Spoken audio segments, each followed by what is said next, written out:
probability is not the same thing as risk. Probability is simply the chance of an event occurring. So for example, I might say the probability of getting a heads when I flip a fair coin is 50%. That is the chance of the event called heads to happen. We can say that the probability of rain is 20%, meaning that today there is a 20% chance that the event of rainfall will occur today in my area. This is probability.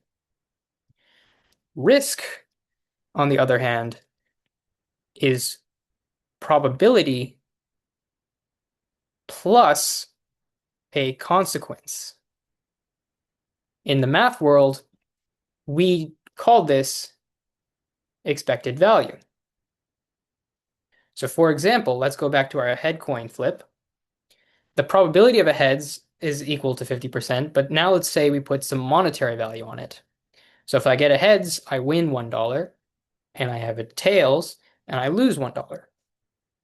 So I can actually calculate an expected value here. So I have a 50% chance of gaining $1, and I have a 50% chance of losing $1. And so I get an expected value of 0 for the bet.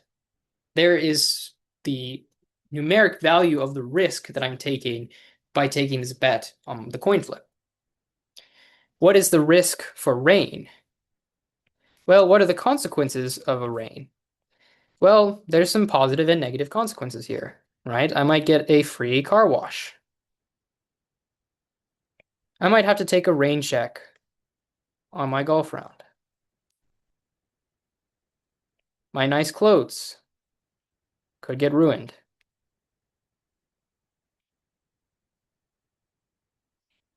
And so on and so forth.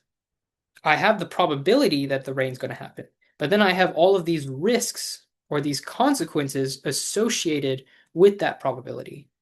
Depending on who I am and my own personal beliefs and situation, I might have different risks than you do, even though we both live in the same area and are exposed to the same 20% chance of rain.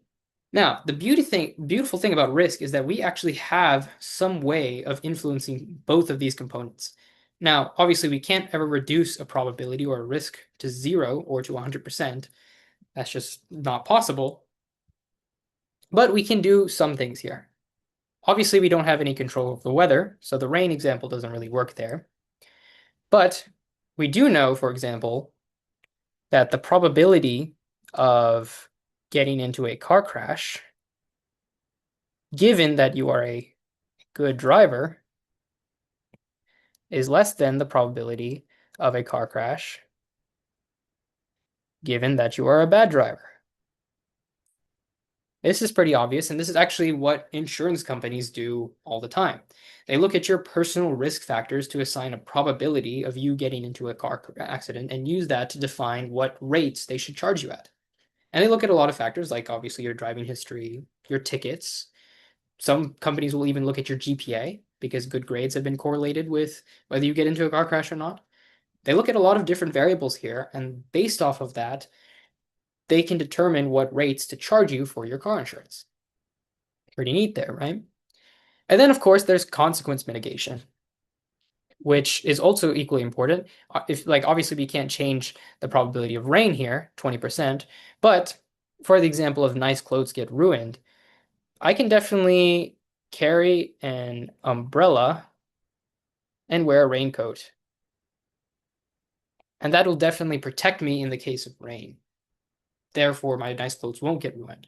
Obviously, it's not 0% risk because maybe the umbrella will tear or get blown away, or the raincoat will be ineffective and I'll still get wet. There's always those possibilities as well. But I can actually mitigate some of the consequence here by actually being proactive and taking some action here. Now, there are two biases that prevent us from actually evaluating risk logically and constructively. And those two issues are probability neglect, probability neglect, and consequence neglect. So we either misidentify the probability or we misidentify the consequences. So let's actually go through each one of these in turn.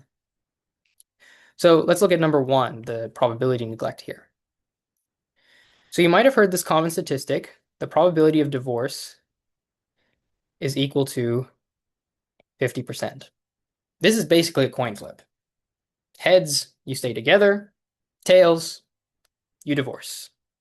Obviously, there's some personal risk factors here. Probability of divorce, given you're an asshole, is going to be greater than the probability of divorce, given you're a good person. But neither of these probabilities are zero. And I'm willing to bet that both of these probabilities are actually closer to 50% than we actually think. I think we overestimate how much influence we actually have on this probability because in a relationship, it's between two people and you have zero control over the other person. And yet, despite all of this doom and gloom, right, this kind of statistic, for better or worse, every couple that gets married thinks that they're going to be successful. No one looks at their own marriage at the day of their wedding and looks back at their relationship or looks at their relationship and says, "Oh yeah, we're going to probably get divorced in 10 years." Like nobody does that. That's just not reasonable, is it? And what this is equivalent to doing is, oh, I should get a heads on my coin flip because I am good and kind and special and our love isn't like that, etc. You basically have this unrealistic optimism that because of all these variables about you, there's no way that you will actually get a divorce. In fact, because you're so good, kind, and special, you actually deserve to not have a divorce. Like you deserve to have a higher probability. And so this is probability neglect. We stick our heads in the sand and we completely ignore the probability of the outcome of the outcome that we don't want to happen. This is the equivalent of like, oh, there's a 20% chance of rain, but I'm just going to stick my head into the sand and pretend that rain is not going to happen. That doesn't change the probability of rain happening, unfortunately. Wish it did. And the problem with doing this, of course, is that because we don't actually think that this negative outcome is going to happen or the probability is zero, we don't actually plan for it. We don't take the appropriate precautions to address the chance of that actually happening. So when it does happen, we find ourselves woefully underprepared. We can't do anything about it. So that's probability neglect. The second item that we need to look at is consequence neglect. And so for this one, I'm going to give you my own personal example here. So I quit my job and moved back home back in January. And so let's look at actually what is the probability of becoming successful after quitting your job, right? What is the probability of success or failure? Let's say I start a business. According to the US Bureau of Labor Statistics, the probability of a business failing in the first year across all industries, obviously it varies between industries, is around 20%. So there's a 20% chance of failing in the first year. So 80% of businesses will succeed, right? And so people look at quitting their job and they say, oh man, this is so scary. I would never quit my job. I can't really just turn my back on the money, et cetera, et cetera. But what this does is actually they're doing consequence neglect. They know the probability. They might be aware of it. They might have accepted it too. But they're not actually looking at the consequences. So, I mean, let's just look at this. Let's say I quit my job. I'm starting this business. What is success look like? What is the consequence of success? Well, I might get really rich beyond my wildest dreams. I might have some sort of freedom, like this elusive thing of financial freedom that so few people have. I might have some control over my life. I might be able to do meaningful work that I care about and do the things that I want to do, and so forth. And there's quite a few things here that come with being successful in this endeavor here. What about failure? What happens if I fail? Well, obviously, there's some startup costs that I incur and that will be lost. Some time I can't get back, some money I might have spent that I can't get back either. But overall, for me personally, there's not much consequence. I'll continue living at home and eating my mom's cooking. And by the way, I'm Indian, if you didn't know that, which means my mom's cooking is legendary. It's the best stuff in the entire world. And because they're Indian, Indian culture is very different than American culture in that American culture, you're 18 years old and it's get out of the house, go find your own, go own life, basically. And then there's Indian parents, which are like, oh yeah, you can live with us forever. Like, we don't care. So, quite literally, the consequence of failure is quite small for me, which is why one of the biggest books that I encourage people to actually read is Tim Ferriss's 4 Hour Work Week. It's an old classic here. And in that book, he actually talks a lot about defining both your successes and failures. And he calls that dreamlining for success and defining your fears for failure, right? Dreamlining, you basically say, what is it that you actually want? In your dream life, what are you doing? What are you being? What are you owning or having? And define that. What is the actual monetary amount that you need per month, plus obviously all your living expenses, to actually sustain that lifestyle and be able to afford that lifestyle? And this gives you a concrete goal or vision to go after, right? I think the more powerful practice, of course, is the failure defining, because most people have this blown outsized proportion of what failure looks like. But let's actually define what the failure looks like. Like, okay, if I did quit my job and I pursued this business and I failed, what does the actual consequence look like? Like, oh yeah, I might incur some startup costs, but I'll still be doing my same thing. I'll still be living at home, eating my mom's cooking, spending quality time with them, which I do value a lot. I enjoy being around my parents. I'll continue work with my part-time job as a golf coach. I get to play golf. I get to be around kids and help them with their golf game. As I'm living a pretty good life, even though I've, haven't made a single dollar from my business yet. That's a pretty good level to be at, really. So to me, at least in my position, there's no consequence really to failure. Or there is a consequence, but it's not as extreme. Obviously, this is not the same case for everyone. Some people will be a little bit older and they might have a mortgage or they might have a ton of debt or they might have a wife and kids and who they have to support.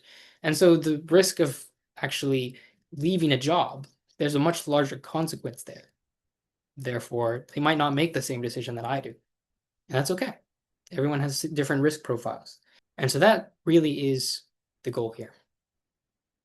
Now, I give you this example of probability and consequence because what I want you to really do is live like a logical human being. You might not make the same choices I do, but I want you to live logically and make choices that are logical, right? Now, when we are logical, we make calibrated decisions. So, what do I mean by calibrated decisions? You recognize that you are not better than probabilities.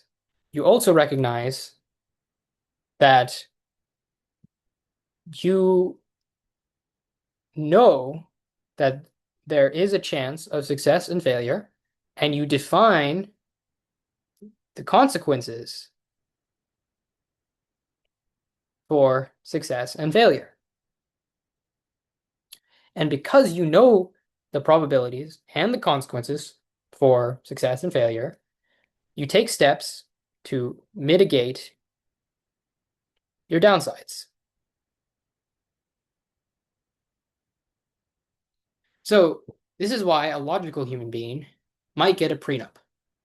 They might look at a potential marriage and say, okay, yes, our personal risk factors may be low. We might be very good people. We might have good communication, but there's always a chance of divorce. So knowing that, let's actually mitigate the downside of a divorce way by doing a prenup. You might say, okay, in the case of a divorce, this is what's going to happen. And that can save you so much headache in the case of this ultra negative thing that may or may not happen. Right? So that's a negative thing that you can mitigate. Same thing with business, right? One of the things that I did to mitigate my downside before I quit my job was I paid off all my student loan debt. I don't have any student loan debt. My car's paid off. I have zero debt, right? I also saved up quite a bit of money before I quit my job. So I have quite a bit of runway to actually figure this thing out before I'm forced to actually go look for a job.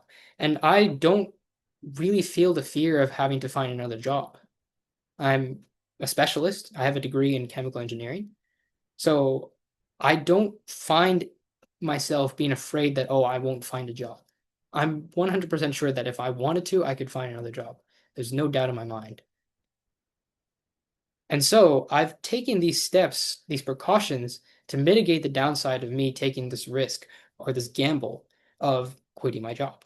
So hopefully this video was helpful for you. It gives you an idea of what risk is and how you can actually understand the probabilities, define the consequences, and then take actionable steps to mitigate the downsides, and then take the risks that could actually change your life.